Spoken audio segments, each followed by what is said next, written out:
Listening Test 1. This is a practice listening test which resembles the International English Language Testing System listening test. The test consists of 4 sections.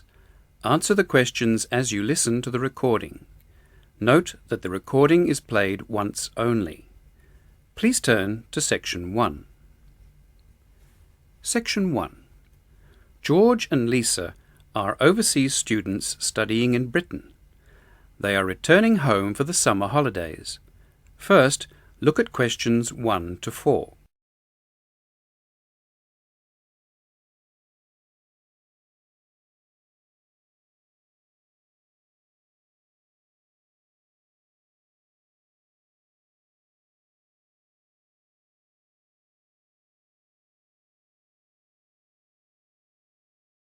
You will see that there is an example already done for you.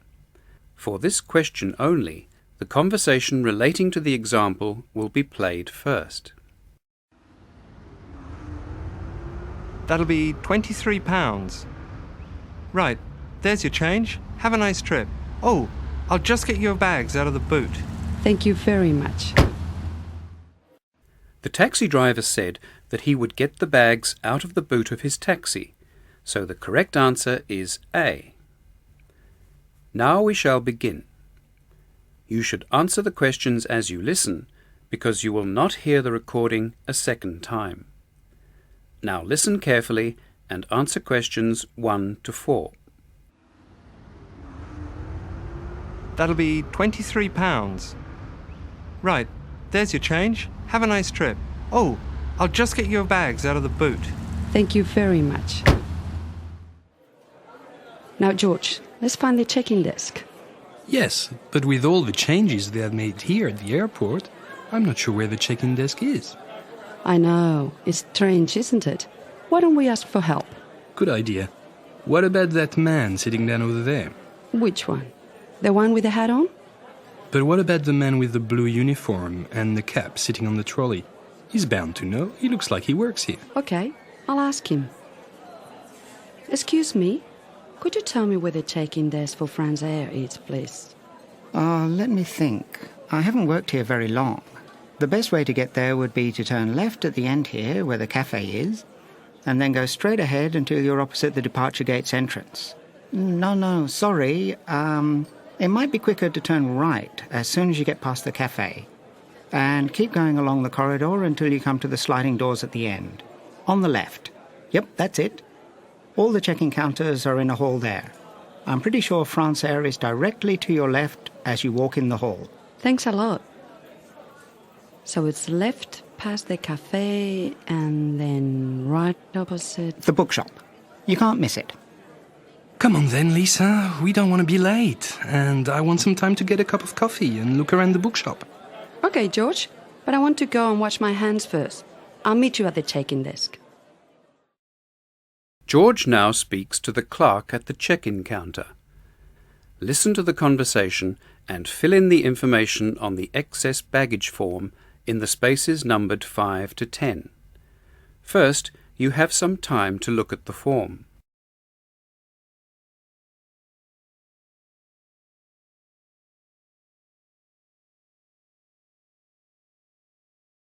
Now listen to the conversation and answer questions 5 to 10. Good morning. Can I help you? Yes, I would like to check in for flight FA 492. Very good. Can I have your ticket and passport, please? Yes, here you are. Okay, thanks. If you could just put your suitcase on the scales. Oh, I also have this extra box that I want to take as well. Okay, well, that's extra luggage, so I'll have to get you to fill out an excess baggage declaration certificate. It'll cost extra, I'm afraid. Let's see, £40 exactly. Ah, well, what's the form for? It's just a form you have to fill out, so if there are any problems, we'll know where you are and how to contact you. So, if you can give me a few details, I'll key in the information. Okay then. Now, your passport says your name is Lavillier, is that right? Yes, George Lavillier. George, L-A-V-I-L-L-I-E-R.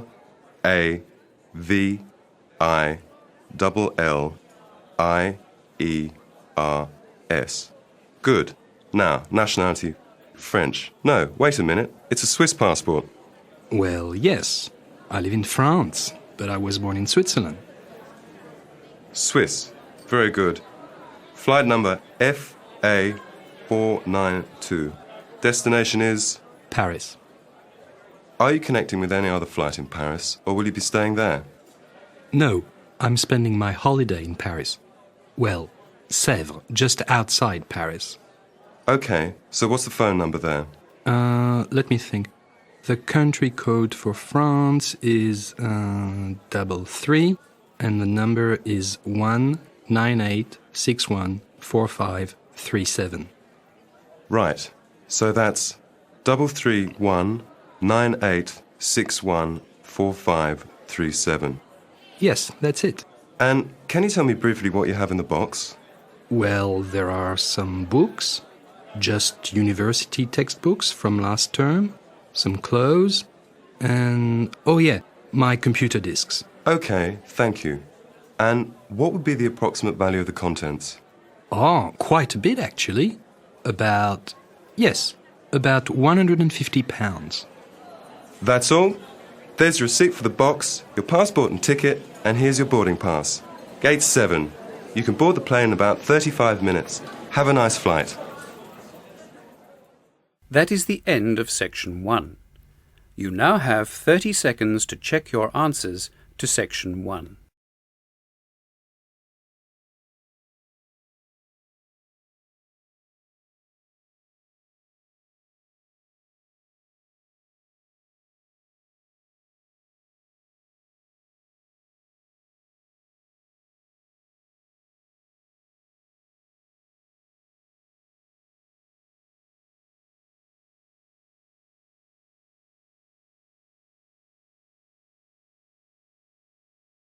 Now turn to Section 2. Section 2. You will now hear a short news item. First, you have some time to look at the questions.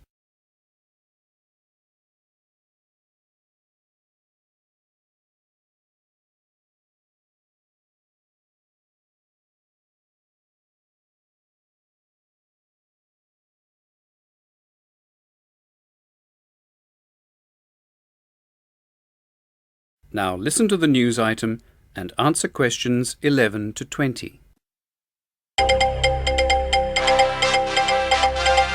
Good morning.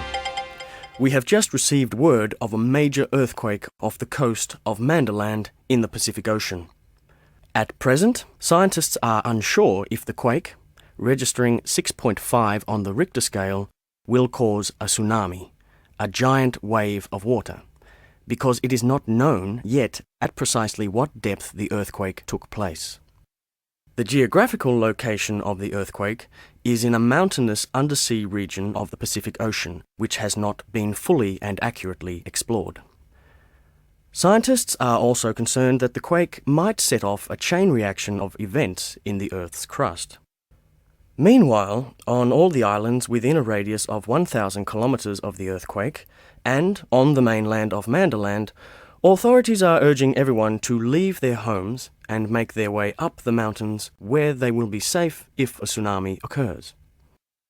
On islands where there are no high levels of land, Army helicopters from Australian bases in Manderland are airlifting villagers to safety. The last major earthquake in this region caused a tsunami which devastated large areas of Manderland and killed over 2,000 people. The economy of the country was seriously damaged, and it took more than 20 years for public buildings and people's homes to be completely rebuilt. It is hoped that this time, if another tsunami does occur, the warnings given will prevent large-scale destruction of life. Although it has proved impossible to build sea walls that can withstand such giant waves of water, and attempts to do so on Manderland were soon abandoned.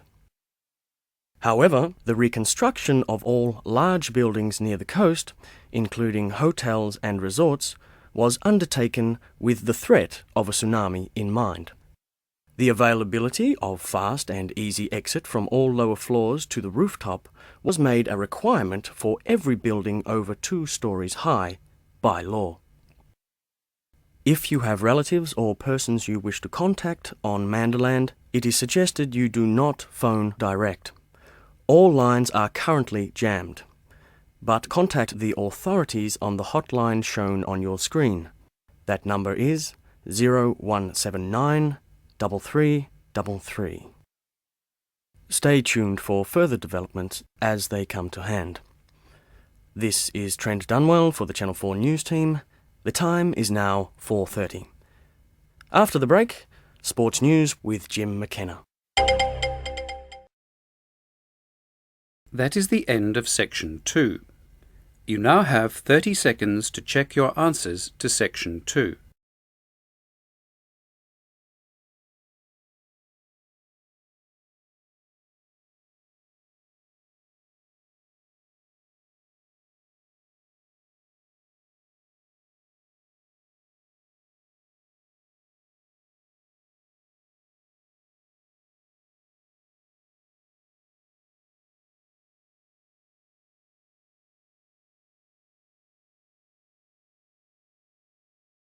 Now turn to Section 3.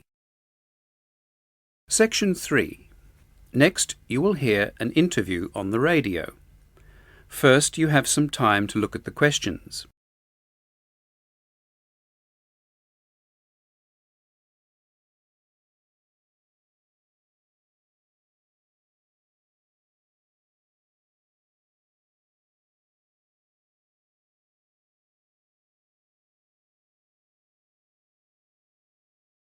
Now listen to the interview and answer questions 21 to 25.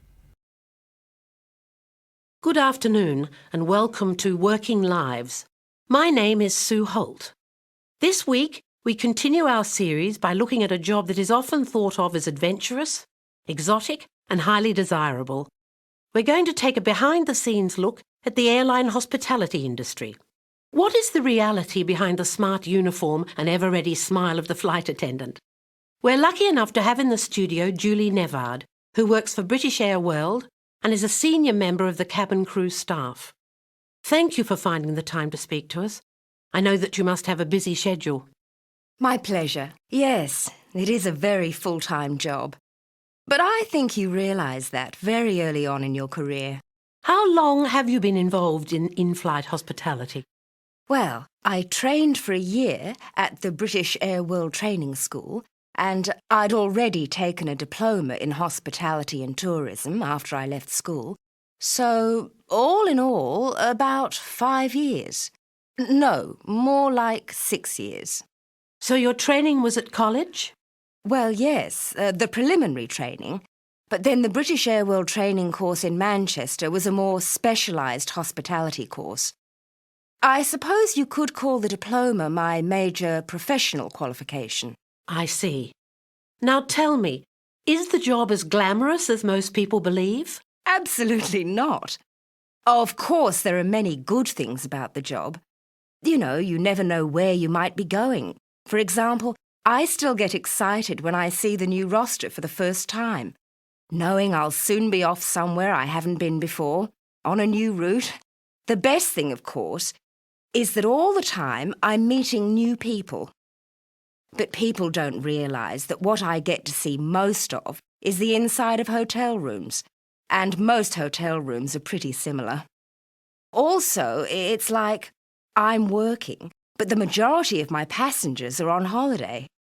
Sometimes it's hard to deal with all their demands. There are times you just want to shout, "I'm doing my best. I've got a job to do. Leave me alone." But that doesn't happen very often. Then tell me, what is your main responsibility during a flight? That's hard to say, really. Well, we're responsible for all the needs and demands of each and every passenger, for up to 10 hours on some long-haul flights, not to mention the safety of the plane and all the passengers. I suppose if I have to come up with a single answer, it'd be passenger comfort. Do you find yourself going to the same places often? There are 4 or 5 major destinations that we fly to more regularly than others. Yes, I've got to know some cities very well. Oh, really? Which destinations are those? Well, there's Paris, Frankfurt, Rome, Kennedy, Kennedy Airport in Los Angeles? New York. These are the most frequent destinations with British Air World. So how do you deal with the changing time zones? It's something you just have to get used to. Everybody in the industry has a special tip to beat jet lag on longer flights. But me, I just make sure that I'm regularly changing the time on my watch. I find that if I change the time little by little and fairly frequently, well, that seems to work well for me. You see, I have 2 watches. The one I'm constantly adjusting and the one with the original time at departure. That sounds like a good idea. In the next part of the radio interview, complete the table with no more than 3 words for each answer. First, you have some time to look at the table and questions.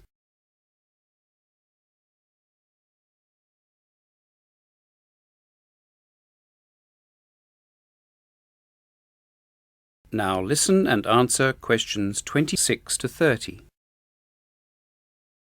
So, have you seen many changes in the type of services you offer? Oh, yes. These days the competition is much tougher. I suppose the result is that the consumer, the traveller, has a much better deal. Well, the seats are bigger, more comfortable than they were 10 years ago. The in-flight entertainment, the films, now they're all recent release blockbusters. They weren't 10 years ago. But the 2 biggest improvements have been to do with the smoking restrictions and the upgrading of the meals. Oh, right.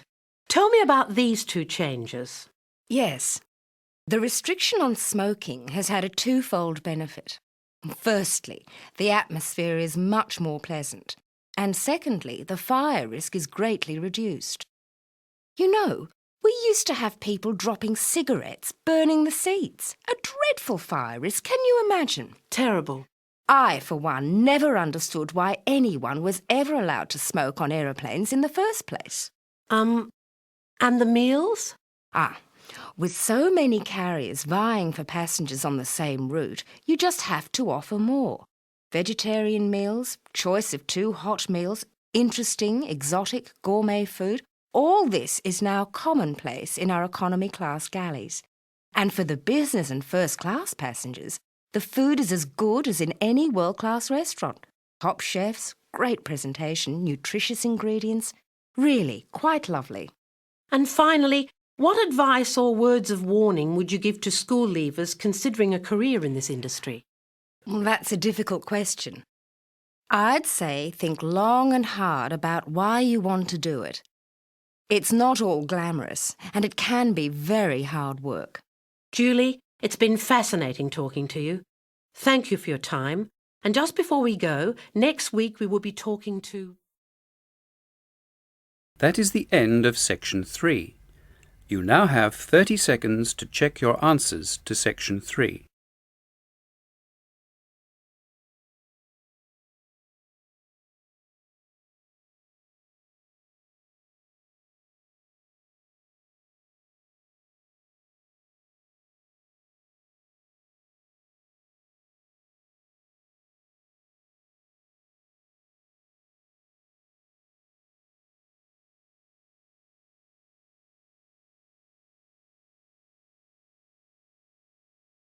Now turn to Section 4. Section 4. You will hear part of an introductory seminar given at a hotel management school. First, you have some time to look at the questions.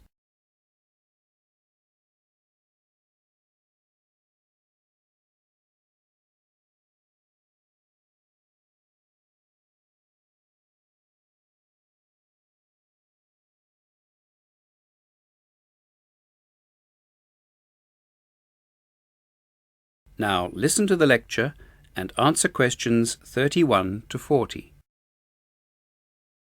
Welcome to the first seminar of the International Hotel Hospitality and Management course. My name's Garth Walters.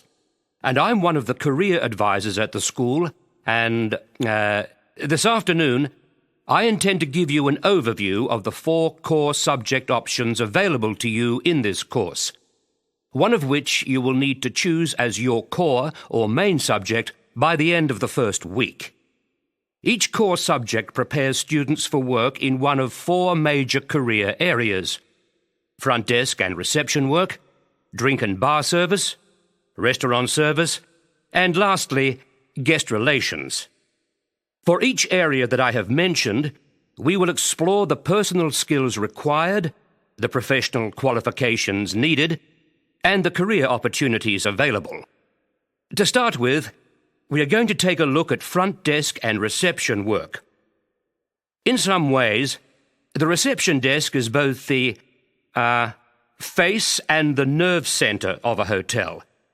It's the first point of physical contact with the client, and a close and professional relationship should be immediately struck up. The psychology behind the need for creating a good first impression and maintaining it is fairly obvious. But how to do this effectively constitutes a major slice of the work that all students will be doing in the first few weeks of this course, regardless of the option that you choose. Now, the type of person who is best suited for front desk and reception work is self-confident, caring and sensitive, intelligent, and also able to work calmly in the glare of the public eye, when it's as busy as it often gets, without appearing to panic. The ability to speak more than one language is naturally a great asset in this job, as is clear diction and familiarity with switchboard operating systems, a technical skill that is taught only in the front desk and reception core option. Qualifications? Well, ideally, an associate diploma with at least one foreign language would be good, but this is not strictly necessary. You are encouraged, however, to take up another language.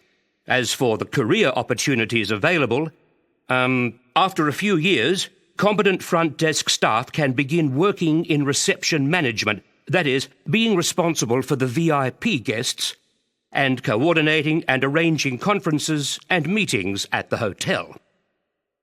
We now move on to the second core subject option, drink and bar service. Usually, you need to have completed a recognised bar course to begin serving drinks in a top hotel, but you'll all be taught the basics, since a percentage of the work in each option is compulsory for all students. Obviously, an outgoing and lively personality are prerequisites for this type of work. Also, an ability to work late into the night. So, if you are a morning person, this type of work is definitely not for you. There is much more to skilled bar work than just serving drinks. It involves an intimate knowledge of most alcoholic beverages, mixers, wines and beers, as well as mixing techniques and the correct choice of drinks to accompany meals. An effective member of a drink and bar service team can eventually move into more specialised areas. 2 of the main avenues open are cellar management, dealing exclusively with wine and fortified wines, the selection, purchase, storage, and general upkeep of the hotel cellar, and the other area is working in coordination with fine restaurants as a wine manager or consultant, with the emphasis placed more on the bonding of wine with food. Naturally, for both careers, a wide and thorough knowledge and appreciation of wine varieties and styles is essential. The third core subject option is restaurant service. Well, a love of food and its presentation is a must for anyone considering this line of work. Also, life in a restaurant can be hectic, hot, and very busy.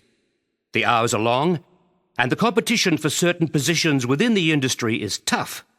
But by completing the International Hotel Hospitality and Management Catering Core option, you will be able to enter restaurant service as an assistant or Grade 3 chef. As a Grade 3 chef, you will be responsible for the preparation of salads and desserts, stocking and cleaning the fridges, etc. And as you learn, you can progress to Grade 2, and then, with time, Grade 1 or Chief Chef.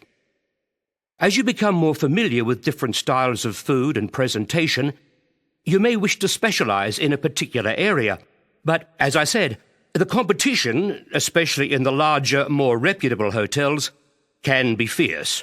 Right. Before I move on to the last option, guest relations, I want to say a few words about how you can best choose your core subject. But, are there any questions before I continue? That is the end of Section 4. You now have 30 seconds to check your answers to Section 4.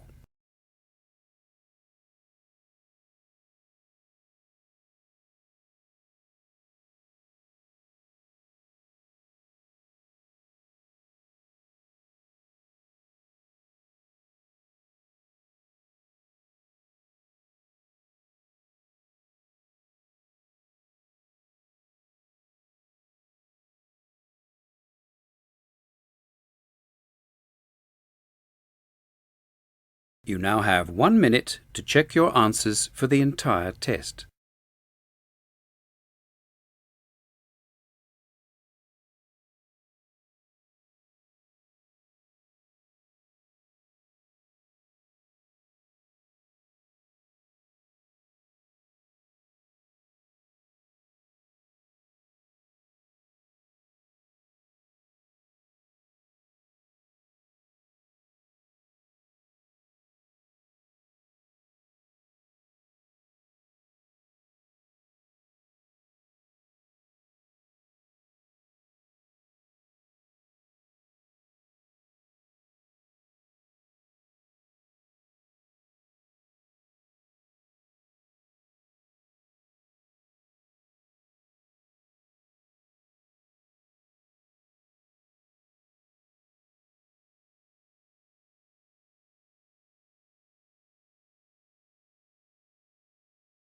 That is the end of the listening test.